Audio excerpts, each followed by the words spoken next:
Human मेटाप्न्यूमोवायरस यानी HMPV ने अब इंडिया में अपना पहला कदम रखा है। बेंगलुरु और गुजरात में पाए गए हैं केसेस और अब लोग इस नए वायरस के बारे में चर्चा कर रहे हैं। क्या है ये वायरस और आपको क्या करना चाहिए? आइए जानते हैं सब कुछ। अब तक भारत में HMPV के 3 केसेस सामने आए हैं, 2 बेंगलुरु कर्नाटका में और 1 गुजरात में। बेंगलुरु में एक 3 महीने का शिशु जिसको ब्रोंचोपन्यूमोनिया हुआ था अब घर वापस आ चुका है।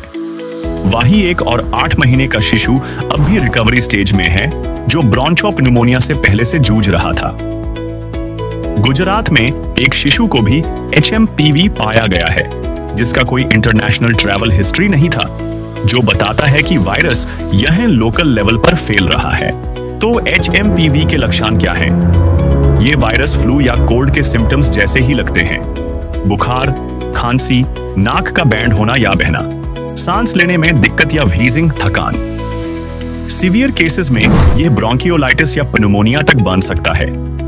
इसलिए सबसे ज्यादा रिस्क है नए पैदा हुए बच्चों और छोटे बच्चों को, बुजुर्ग लोगों को और उन लोगों को जिनके इम्यून सिस्टम या रेस्पिरेटरी कंडीशन पहले से ही कमजोर है।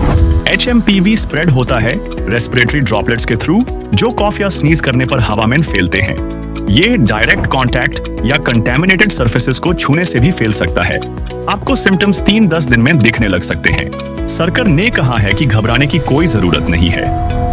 यह रहे की स्टेप्स जो अब तक लिए गए हैं। ICMR और IDSP के जरिए सर्वेलेंस को बढ़ाया जा रहा है। कर्नाटका, दिल्ली, महाराष्ट्र और केरला जैसे राज्यों ने गाइडलाइंस जारी की हैं ताकि हेल्थ केयर सिस्टम को तैयार रखा जा सके। HMPV के लिए लैब टेस्टिंग कैपेसिटी को भी इंक्रीज किया जा रहा है। ये वायरस नए है पर संभाल के रहना जरूरी है। अपने हाथों को रेगुलरली धोते रहो, भीड़ भाड़ वाली जगहों से बचो और अगर सिम्टम्स नजर आए तो तुरंत मेडिकल हेल्प लो। आप क्या सोचते हो HMPV के बारे में? हमें कमेंट्स में बताइए और लेटेस्ट हेल्थ अपडेट्स के लिए हमारे चैनल को लाइक, शेयर और सब्सक्राइब करना मत भूलें।